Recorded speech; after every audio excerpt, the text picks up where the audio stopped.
Good morning, welcome to KD classes. आइए हम देखते हैं क्लास 12 का बायोलॉजी और चैप्टर 2 जो पढ़ाया जा रहा है लैंग पौधे यानी पुष्पी पौधे में लैंगिक जनन। आपका चैप्टर का नाम है पुष्पी पौधे में लैंगिक जनन, sexual reproduction in flowering plant. यानी जो पुष्पी पौधे होते हैं, आवृतबीजी जो प्लांट होते हैं, उस आवृतबीजी प्लांट में जनन क्रिया कैसे होती है उसी को हम पढ़ रहे थे, जिसमें मैंने आपको इससे नेक्स्ट पहले वाले वीडियो में बताया था आपका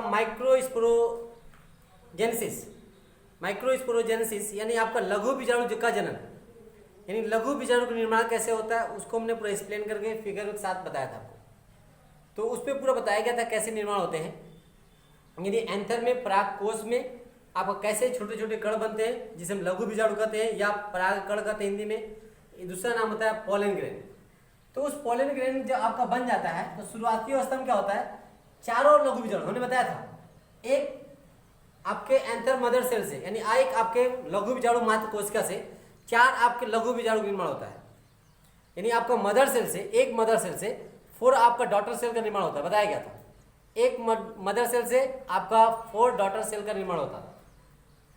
तो शुरुआती अवस्था में जो चारों आपके लघु बीजाणु बनते हैं वो चारों एक दूसरे से क्या रहते हैं, आपके चिपके हुए रहते हैं, सटे हुए रहते हैं। ध्यान दीजिएगा, यानी लघु बीजाणु बनने के बाद यानी डिप्लॉयड से आपका हैप्लॉयड लघु बीजाणु बनने के बाद चारों लघु बीजाणु शुरुआती अवस्था में एक दूसरे से क्या रहते हैं, चिपके हुए रहते हैं, सटे रहते हैं।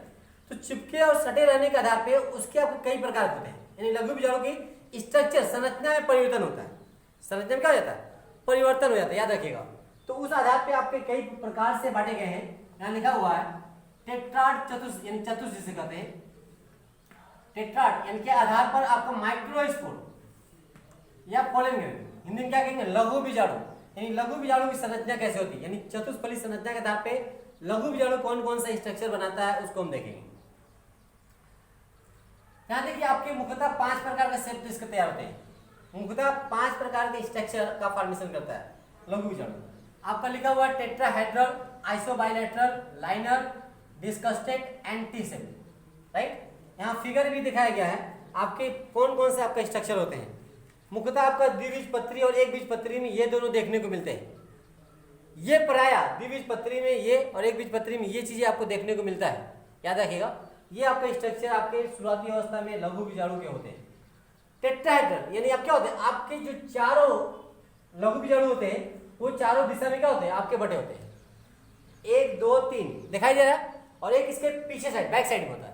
यानी 4 है तो क्या होता है आपका देखेंगे, जैसे कोई चौकोर होता है तो एक खाना ऊपर रहेगा, एक सामने इधर, एक कहाँ रहेगा, पीछे रहेगा ना जी। तो उसी प्रकार से 3 सामने से दिख रहा है और एक क्या उसके पीछे, इसीलिए इसका नाम क्या पड़ा है, टेट्राहेड्रल यानी चतुष्फली स्ट्रक्चर। क्या है, चतुष्फली स्ट्रक्चर ये कहलाता है।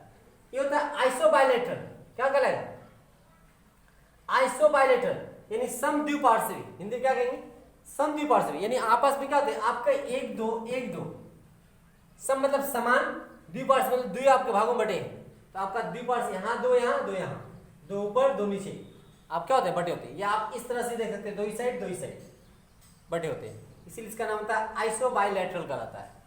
यहाँ देखते हैं लाइनर यानी कुछ लघु बीजाणु आपके एक संरचना में, एक सीधी संरचना में जुड़ जाते हैं, ऊपर से नीचे जुड़ जाते हैं। यानी चारों लघु बीजाणु क्या होगा, एक लाइन में, सीधी लाइन में क्या होता है, एक दूसरे से अटैचमेंट हो जाता है, जुड़े रहते हैं। तो उस प्रकार से उसकी संरचना कैसे हो जाएगी, लाइनर हो जाएगी। कैसे हो जाएगी, लाइनर। और उसके बाद आता है डिस्कस्टेड, जिसे हम कहते हैं हिंदी में क्रॉसिंग। डिस्कस्टेड मतलब क्या होता है, इसमें स्ट्रक्चर थोड़ा सा 2 तरह के होते हैं, ध्यान दीजिएगा। 3 दिखाई दे रहे हैं। एक आपका स्ट्रक्चर क्या होगा, आपका ये दोनों का स्ट्रक्चर सेम रहेगा, और यहाँ जो रहेगा नीचे वाला स्ट्रक्चर उसका भी सेम रहेगा। ये दोनों आपके पार्ट्स दिखाई दे रहे हैं, एक पार्ट्स ये, एक पार्ट्स ये, एक तीसरा ये दिखाई दे रहा है, चौथा जो है इसी के पीछे होता है। यानी जिस प्रकार से नीचे वाला ये स्ट्रक्चर होता है उसी प्रकार से उसका दूसरा स्ट्रक्चर होता है जो उसके पीछे लगे होते हैं। यानी जैसे एक ये हमारा हैंड है, ये स्ट्रक्चर हो गया पहला, इसका स्ट्रक्चर दूसरा हो गया, ये लगे हुए। बाकी ऊपर में 2 अलग अलग ऐसे स्ट्रक्चर लग गए, जैसे 2 अलग अलग लग गए। इस आपके स्ट्रक्चर को क्या कहते हैं, डिस्कस्टेड। इंग्लिश में डिस्कस्टेड, हिंदी में क्रॉसिंग कहलाता है। और नेक्स्ट होता है आपका 5वां जो आकार होता है टी शेप। क्या होता है, टी शेप। यानी कुछ ऐसे भी स्ट्रक्चर होते हैं जो टी आकार के हो जाते हैं। कैसे हो जाते हैं, टी आकार, जिसे हम टी आकार लिखते हैं ना जी, टी। तो आपका ऊपर क्या हुआ, थोड़ा चौड़ा है, नीचे पतला है, उसी प्रकार संरचना यहाँ बनाता है, इसीलिए इसका नाम क्या है, टी शेप। यानी चौड़ी वाले भाग है, बाकी नीचे एक पतला हो गया। इस प्रकार से लघु बीजाणु आपस में शुरुआती अवस्था में आपके चारों लघु बीजाणु जुड़ करके 5 प्रकार की संरचना का निर्माण करते हैं। लेकिन बाद में ये क्या होते हैं, आपके चारों के जो जुड़े होते हैं आपके उस पराग कोष में बिखर जाते हैं। पराग कोष में क्या होते हैं, बिखर जाते हैं। यानी बाद में सब में क्या हो जाता है, अलगाव हो जाता है, बाद में अलगाव होता है। लेकिन कुछ ऐसे ही प्लांट होते हैं, ध्यान दीजिएगा, कुछ ऐसे ही प्लांट होते हैं जिसमें ये अलगाव नहीं होते हैं। कुछ ऐसे ही प्लांट होते हैं जिसमें ये अलगाव नहीं होते। उसमें चारों बीजाणु क्या होते हैं, संयुक्त अवस्था में पड़े रहते हैं, जिसे हम क्या कहते हैं, कंपाउंड आपका टेट्राहेड्रल आपका माइक्रोस्पोर कहलाता है। यानी चारों लघु बीजाणु क्या है, एक संयुक्त अवस्था में पड़े रहेंगे तो कंपाउंड संयुक्त परागकण कहलाएगा। क्या कहलाएगा, संयुक्त। पॉलन ग्रेन मतलब परागकण, तो संयुक्त परागकण कहलाता है, याद रखिएगा, दैट्स क्लियर।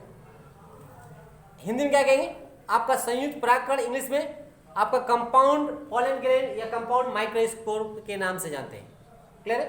किस में होता है, टाइफी, प्लांट का नाम है, टाइफी हो गया। मदार देखोगे, मदार, ये सब प्लांट जो होते हैं उसमें आपको इस तरह के स्ट्रक्चर देखने को मिलते हैं, राइट। और देखिए कुछ ऐसे भी आपके प्लांट होते हैं, पौधे होते हैं जिसमें एक विशेष प्रकार की संरचना का निर्माण होता है, जिसे हम पॉलीगोनिया कहते हैं। क्या कहते हैं, पॉलीगोनिया। पॉलीगोनिया इस प्रकार की स्ट्रक्चर होगा, याद रखिएगा, पॉलीगोनिया स्ट्रक्चर। ये पॉलीगोनिया स्ट्रक्चर कहलाएगा।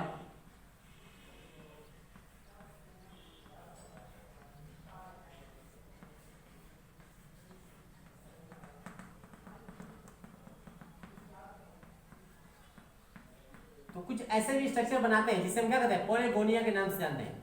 ऐसे ही आपके प्लांट आते हैं, राइट, क्लियर। ये आपका स्ट्रक्चर हो गया आपका, यानी आपका हमने पढ़ा लघु बीजाणु जनन प्रक्रिया में कैसे लघु बीजाणु निर्माण होते हैं।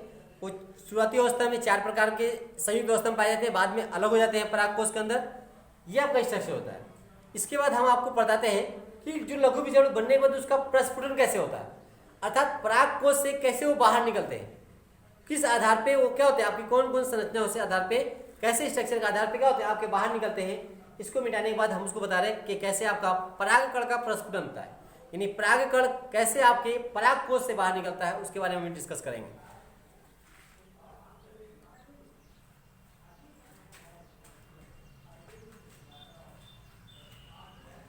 आइए देखते हैं परागकण बनने के बाद इन परागकणों का परागकोश के से प्रस्फुटन कैसे होता है। परागकोश मैंने बताया था जिसमें परागकण उपस्थित होते हैं, परागकोश होते हैं। एक प्रकार का थैला होता है, स्ट्रक्चर होता है, जैसे ये बताया गया था। यानी आपका स्टेमेन में एक क्या होता है, ऊपरी वाली भाग जो होती है वो क्या होता है, परागकोश कहलाता है, एंथर कहलाता है। एंथर में क्या होता है, परागकोश में क्या होता है, परागकण होते हैं। परागकण कैसे प्रस्फुटन होता है, प्रस्फुटन मतलब कैसे वो बाहर निकलते हैं, कैसे वो बाहर निकलते हैं उसे भी जानते हैं हम। यहाँ लिखा हुआ डिसेशन ऑफ द मैच्योर एंथर, यानी परिपक्व परागकोश का स्फुटन भी कहते हैं या प्रस्फुटन भी कहते हैं। यानी जो परिपक्व हो जाता है, जैसे फॉर एग्जांपल की हम बात करें, इसको बाद में देखिए, पहले समझिए मटर जो हम बोते हैं, जानते हैं मटर या अरहर बोते हैं, तो मटर की देहात में गांव में कहा जाता है छीमी, जिसमें मटर के दाने रहते हैं, या अरहर के दाने जिसमें रहेंगे क्या कहते हैं, छीमी कहते हैं। तो क्या होता है, आपका छीमी देखेंगे जब धूप में सूख जाता है, सूखने में क्या होता है, आपका फट जाता है, और फटने से आपके जो उसके अंदर जो बीज होते हैं, सीड होते हैं, वो क्या होते हैं, बाहर निकल आते हैं। उसी प्रकार से ये जो आपका एक प्रकार का जो छीमी, जिसे एंथर कहते हैं, परागकोश कहते हैं, परागकोश पे ढेर सारे क्या बने रहते हैं, माइक्रोस्पोर रहते हैं। तो उस माइक्रोस्पोर कैसे बाहर निकलेंगे इसी को हम जानते हैं। उसी क्रिया को कहा जाता है परिपक्व परागकोश का स्फुटन या प्रस्फुटन कैसे होता है, ये जानेंगे। देखिए बताया गया था, ये जो एंथर होता है, एंथर से एपिडर्मिस, एंडोथेलियम, मिडिल लेयर और टैपिटम, इतने लेयर पाए जाते हैं। यानी वॉल लेयर जो होता है कन्वर्ट होता है 3 लेयर में। बाहरी त्वचा तो होता ही है, यानी एक सबसे बाहरी त्वचा, ध्यान दीजिएगा, एक सबसे बाहरी त्वचा तो होता है, जो फिगर में बताया था मैंने इससे पहले फिगर, जिसे हम एपिडर्मिस कहते हैं। एपिडर्मिस के बाद वॉल लेयर 3 भागों में बंटा है, एंडोथेलियम के अंदर टैपिटा, सॉरी मिडिल लेयर के बाद क्या होगा, टैपिटम। तो पहला पॉइंट बताया था, प्रस्फुटन के समय इसका मिडिल लेयर और टैपिटम, 2 चीज, मिडिल लेयर और टैपिटम क्या होते हैं, नष्ट हो जाते हैं। यानी प्रस्फुटन के समय, एंथर के प्रस्फुटन के समय आपके मिडिल लेयर और टैपिटम नष्ट हो जाते हैं। जब नष्ट हो जाता है तो बचे क्या, ध्यान दीजिएगा, बचे क्या, आपका एपिडर्मिस और एंडोथीसियम बचता है, यानी एपिडर्मिस और एंडोथीसियम ही बचते हैं, ध्यान दीजिएगा। इन दोनों के नष्ट होने के बाद आपकी उसके पास जो लेयर होती है एपिडर्मिस की होती है और एंडोथीसियम की लेयर बची होती है, लेयर बची होती है, जिसके फटने से प्रस्फुटन होता है। सबसे अधिक यानी आपके पराग कोश में का सबसे अधिक मात्रा में जो प्रस्फुटन क्रिया होती है वो होती है लॉन्गिट्यूडिनल। क्या होता है, लॉन्गिट्यूडिनल, यानी लंबवत, क्या होता है आपके लंबवत प्रक्रिया होती है, लंबवत दरारें पड़ती है जिसमें सबसे अधिक मात्रा में आपका प्रस्फुटन की क्रिया होती है। यानी कोई पराग को सबसे अधिक मात्रा में लॉन्गिट्यूडिनल द्वारा प्रस्फुटन होता है जिससे परागकण बाहर निकलते हैं। ये क्या होता है, लॉन्गिट्यूडिनल मतलब आपका लंबवत, जैसे है ये बीच से फट गया, बीच से दरार पड़ गई, जब बीच से दरार, जैसे ये है देख लीजिए, तो ये है जब बीच से दरार पड़ेगी क्या होगा, आपका फट जाएगा और फटने से बीज बाहर आ जाएगा, सबसे अधिक मात्रा में होता है। उसके बाद कुछ एरोबिक कंडीशन द्वारा, कुछ अन्य आपके कंडीशन द्वारा भी क्या होते हैं, प्रस्फुटन की क्रिया होती है, जैसे पोरस हो गया, ट्रांसफर हो गया और वाल्व हो गया। तो पोरस क्या होता है, ध्यान दीजिएगा, पोरस मतलब ये आपका एंथर है, दिस इज एंथर, क्या ये एंथर, एंथर, ये सब एंथर है। तो एंथर में क्या होता है आपका अधिकतर ऐसा कुछ ऐसे भी क्रिया होती है जो एंथर होता है, एंथर में ऊपरी यानी आपके छिद्र बन जाते हैं, ऊपर क्या होता है एक पोर बन जाता है, छिद्र बन जाता है। जब छिद्र बन जाता है तो इससे भी क्या होता है परागकण बाहर निकल सकते हैं, परागकण बाहर निकल सकते हैं। तो इसके द्वारा भी प्रस्फुटन की क्रिया होती है। नेक्स्ट देखिएगा, तीसरा क्या होता है ट्रांसवर्स सेक्शन, यानी आपका अनुप्रस्थ काट, अनुप्रस्थ द्वारा, अनुप्रस्थ दरारें द्वारा, काट नहीं कहेंगे, अनुप्रस्थ दरार, तो ये दरारें पड़ रही है, अनुप्रस्थ दरार द्वारा क्या होती है आपका प्रस्फुटन क्रिया होती है। जैसे ये है, अगर ऐसे फट गया इसे क्या कहेंगे, अनुप्रस्थ दरारें, यानी ऐसे फटा, ऐसे जैसे ये चौक है, ये है, अगर ऐसे फटा तो लॉन्गिट्यूडिनल लंबा है, अगर ऐसे फटा तो ये अनुप्रस्थ कराएगा, उसी को हम कहते हैं ट्रांसफर। तो ऐसे दरारें द्वारा भी क्या होता है आपका फट जाता है और परागकण जो होते हैं बाहर निकलते हैं। नेक्स्ट होता है वाल्व, जिसे हिंदी में कहते हैं कपाट, यानी कपाट द्वारा भी क्या होता है आपके परागकण बाहर निकल सकते हैं, लघु बीजाणु बाहर निकल सकते हैं। कपाट, वाल्व, वाल्व क्या होता है, जैसे एक कमरा बनाते हैं, कमरे में एक खिड़की ले दीजिए, खिड़की क्या है, उस कमरे की समझ लीजिए कपाट है, कमरे की कपाट है। जैसे एग्जांपल की बात करें, हम आम खाते हैं ना जी, पका हुआ आम, जब पका हुआ आम लेते हैं तो पके हुए आम को कभी क्या होता है हम हाथ से ही छील देते हैं, अगर पका है तो हाथ से बीच में छिलके पकड़ते ऐसे टान देते हैं, जब छिलके पकड़ के टानते क्या छिलका बीच से निकल जाता है, थोड़ा सा भाग फट जाता है छिलका का, छिलका छिला जाता है, छिलका छिला गया तो क्या होगा, अब उससे गूदा दिखाई देता है, यानी पके आम दिखाई देते हैं। जस्ट लाइक यहाँ है, आपके बीच से क्या होता है आपकी इसकी जो लेयर होती है वो आपका फट गया, जब फट गया तो इस पूरे आप क्या हो गया एंथर में एक कपाट बन गया, खिड़की नुमा स्ट्रक्चर बन गई, जिसको वाल्व के नाम से जानते हैं, क्या के नाम से, वाल्व के नाम से। तो इसको हम वाल्वुलर के नाम से जानते हैं। इसके द्वारा भी क्या होता है माइक्रोस्पोर या पोलन ग्रेन जो होते बाहर निकलते हैं। तो ये मुख्यतः 4 माध्यम जो है आपके प्रस्फुटन क्रिया होती है, यानी परागकोश में 4 माध्यम से प्रस्फुटन क्रिया होती है, जिसके द्वारा क्या होता है आपके बीज यानी लघु बीजाणु कहेंगे, बीज नहीं कहेंगे, लघु बीजाणु कहेंगे, परागकण कहेंगे या पोलन ग्रेन कहेंगे, जो बाहर निकलता है। देखिए परागण क्रिया यानी आपका प्रस्फुटन के समय में कैसे कौन सी क्रिया होती है, तो प्रस्फुटन तब होगा जब उस पर निम्नलिखित क्रिया होगी, ध्यान दीजिएगा, प्रस्फुटन कब होगा जब निम्नलिखित क्रिया होगा। पहले क्या होगा, वो दोनों नष्ट होने के बाद 2 लेयर बचती है, पहला पॉइंट ध्यान दीजिएगा, 2 लेयर बचेगी आपका एपिडर्मिस और एंडोथीसियम। एंडोथीसियम से क्या होता है आपका जल का हरासमेंट होता है।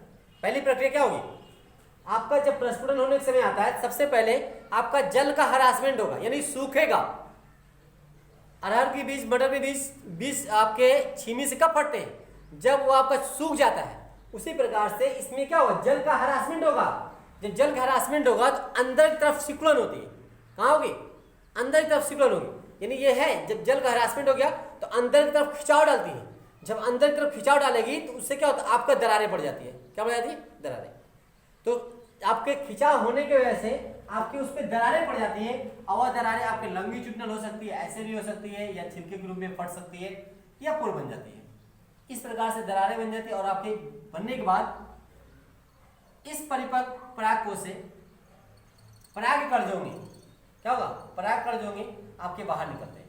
तो बाहर निकल के कहाँ जाएगा, किसके माध्यम से, यानी परागकण आपके स्टिग्मा पे पहुंचता है, कहाँ पहुंचेगा किसके माध्यम से, हवा के माध्यम से, जल के माध्यम से, जंतुओं द्वारा। यानी हवा से भी जा सकता है, जल के माध्यम से भी जा सकता है, जंतुओं के द्वारा भी जा सकता है। याद रखिएगा, इनके माध्यम से ये छोटे छोटे जो कण होते हैं, परागकण, कहाँ जाएगा? मादा के स्टिग्मा पर। कहाँ पर जाएगा? मादा के स्टिग्मा पर, वर्तिकाग्र पर। किस पे जाएगा? वर्तिकाग्र पर। ध्यान दीजिएगा, एक फिगर मैंने बनाया था ऐसे, ठीक है, जो आपका फिगर ये था, ये स्टिग्मा कहलाएगा। क्या कहलाएगा? स्टिग्मा, वर्तिकाग्र। तो उड़ के लिए आ सकता है, जल से आ सकता है, किसी मनुष्य द्वारा आ सकता है, किसी जंतु द्वारा, किसी द्वारा ये पहुंचता है। तो यहां से पहुंचेगा तो इस क्रिया को क्या कहेंगे? परागण कहेंगे। क्या कहेंगे? परागण। यानी पराग कणों का परागकोश से स्टिग्मा में पहुंचने की क्रिया किसी माध्यम द्वारा, वायु द्वारा, जल द्वारा, हवा द्वारा, जंतुओं द्वारा पहुंचने की क्रिया क्या कहेगा? परागण। तो यहाँ पर पहुंचता है। इस प्रकार का होता है, प्रस्फुटन क्रिया होने के बाद परागण क्रिया होती है। क्लियर है? अब प्रस्फुटन के समय, यानी प्रस्फुटन जब होता है, प्रस्फुटन से पहले क्या होता है? इस परागकण में अंकुरण होना शुरू हो जाता है, यानी जर्मिनेशन वहां शुरू हो जाता है। यानी इंटरनल जो जर्मिनेशन कहेंगे, वो जर्मिनेशन प्रक्रिया स्टार्ट हो जाती है, क्योंकि जर्मिनेशन होगा तब यहाँ पर पहुंचेगा, तो इसके अंदर पूरा पहुंचने के बाद तब वहां पर उसका जन्म होगा, विकास होगा, डेवलपमेंट होगा, और मेल गैमेट का फॉर्मेशन करता है। स्टिग्मा पे पहुंचने के बाद तो अंदर जाएगा, स्टाइल वगैरह पहुंचने पे क्या होता है? मेल गैमेट फॉर्मेशन करेगा। इस प्रकार प्रस्फुटन की क्रिया होती है। क्लियर है? आइए नेक्स्ट देखते हैं हम, आपका परागकण का स्ट्रक्चर कैसे होता है। यानी एक परागकण, प्रस्फुटन के बाद परागकण बाहर निकलेगा, तो जो परागकण होता है, परागकण या लघु बीजाणु जिसे कहेंगे, वह लघु बीजाणु या माइक्रोस्पोर कहेंगे, उसका स्ट्रक्चर कैसे होगा, उस स्ट्रक्चर को हम देखते हैं मिटाने पर। आइए देखिए, स्ट्रक्चर ऑफ माइक्रोस्पोर या पॉलन ग्रैंड, यानी इसमें से जब परागकण बाहर निकल जाएगा तो एक परागकण के स्ट्रक्चर कैसा होगा उसको देखेंगे। तो अलग अलग पुष्पों में परागकण का स्ट्रक्चर प्राय अलग अलग होता है। अलग अलग पुष्पों में परागकणों का स्ट्रक्चर जो होता है, यानी लघु बीजाणु, याद रखिएगा, लघु बीजाणु जिसे माइक्रोस्पोर या पोलन ग्रैंड के नाम से जानते हैं। फिर भी मैं कह रहा हूं, आप परागकण, लघु बीजाणु एक ही वर्ड है, मतलब एक ही चीज है, उसके नाम अलग अलग। इंग्लिश में भी उसी प्रकार से माइक्रोस्पोर लघु बीजाणु, पोलन ग्रैंड परागकण कहते हैं। तो एक परागकण का स्ट्रक्चर कैसे होता है वो चीज देखेंगे। तो परागकण प्राय एक कोश की संरचना होती है। कैसी होती है? आपका वन आपका सेलुलर स्ट्रक्चर होता है, एक कोश की संरचना होती है। परागकण ओनली वो आपका वन सेल आपका स्ट्रक्चर होता है, जो दो दीवारों से घिरी होती है। कितनी दीवार से? दो आपके लेयर से, दो दीवार से कहिए, लेयर कहिए, दीवार से क्या होती है? घिरी रहती है। बाहरी दीवार, इसकी जो बाहरी दीवार होती है, इसे वायचोल कहते हैं। क्या कहते हैं? वायचोल। वायचोल इसकी बाहरी दीवार जो होती है, कंटक में खुरदुरी, कंटक में खुरदुरी क्या होती है? कांटेदार होती है। जैसे यहाँ देख रहे हैं, क्या हुआ? जस्ट लाइक एक कांटा निकला हुआ, जिसे स्पाइनी, स्पाइनी मतलब कांटा, एक्साइन, इसे हम इंग्लिश में क्या कहते हैं? एक्साइन कहते हैं। यानी वायचोल कहलाएगा, इंग्लिश में एक्साइन कहलाएगा। कैसा होगा? इसके दो दीवारें घिरी होती है, बाहरी दीवार मोटी होगी, कंटक में होगी, कांटेदार होगी, जो क्या है, जिसे हम वायचोल के नाम से जानते हैं, एक्साइन के नाम से जानते हैं। इसके अंदर जो होती है आपके जगह जगह क्या होता है? आपके छिद्र पाए जाते हैं, जिसे हम जर्मपोर के नाम से जानते हैं। किस नाम से? जर्मपोर, जनन छिद्र। आपके ये देखिए, ये वाई स्ट्रक्चर है, यानी एक परागकण का वाई स्ट्रक्चर है, आउटर स्ट्रक्चर है। इसका जो आपका इनर स्ट्रक्चर है, आंतरिक संरचना है। अगर आप आंतरिक संरचना की बात करें, हमने बताया था कि एक परागकण दो चोल से घिरी होती है, दो दीवार से घिरी होती है। वाई दीवार क्या कहलाएगा? एक्साइन, और अंदर की जो दीवार कहलाएगी इंटाइन कहलाएगी। यानी वायचोल, ऐसे में क्या कहेंगे? अंताचोल। ये वायचोल हो गया, ये अंताचोल। वायचोल कैसी होती है? मोटी होती है, कंटक में होती है, खुरदुरी होती है। अंताचोल कैसी होगी? सपाट होती है, चिकना होती है, कोमल होती है। याद रखिएगा, वायचोल पे जगह जगह क्या होता है? जनन छिद्र पाए जाते हैं, जनन छिद्र पाए जाते हैं, जिसे हम क्या कहते हैं? जर्मपोर के नाम से जानते हैं। अंताचोल के अंदर आपका क्या होता है? एक न्यूक्लियाई होता है, एक न्यूक्लियस होता है, और उसके अंदर साइटोप्लाज्म भरे होते हैं। क्या होते हैं? जीवद्रव भरे होते हैं, जीवद्रव भरे होते हैं। ध्यान दीजिएगा, जीवद्रव भरे होते हैं। ये प्राय जो दीवार होती है सेलुलोज की बनी होती है। किसकी बनी होती है? सेलुलोज की बनी होती है। अब देखिए क्या होती है, ये जनन छिद्र का क्या काम है, जर्मपोर का क्या काम है। यानी जब परागकण का जर्मिनेशन होता है, इसका, इस परागकण का जब जर्मिनेशन होगा, अंकुरण होगा कह सकते हैं, तो अंकुरण होगा, इसका अंताचोल जो होता है, अंताचोल एक पतली नलिका के रूप में, किसके रूप में? पतली नलिका के रूप में, जिसे पराग नलिका कहते हैं। पतली नलिका के रूप में, यानी परागकण है तो परागकण जब अंकुरण होगा तो इसका अंताचोल एक पतली नलिका के रूप में इस जनन छिद्र के द्वारा, किसके द्वारा? इस जनन छिद्र के द्वारा बाहर निकलती है। किस रूप में? आपके एक नलिका के रूप में। उस नलिका को क्या कहते हैं? पराग नलिका कहते हैं, पोलन ट्यूब कहते हैं। क्या कहते हैं? Pollen tube. ये आपका स्ट्रक्चर होता है माइक्रोस्पोर का या पोलन ग्रेन का। ओके, तो ये आप नोट कीजिएगा, फिर डाउन कीजिएगा, ठीक है, कॉपी कीजिए इसको, बनाइए, फेयर पे उतारिए और याद कीजिए, समझिए उसको, ठीक है, पढ़िए 1-2 बार, अपने आप सब कुछ आ जाएगा। इसलिए नेक्स्ट वीडियो में हम आपका मेल रिप्रोडक्शन के बारे में पढ़ाएंगे, मेल रिप्रोडक्शन फ्लावर कौन सा पार्ट होता है उसको पढ़ाएंगे। तब के लिए आज के लिए यहीं पर, thank you, see you again.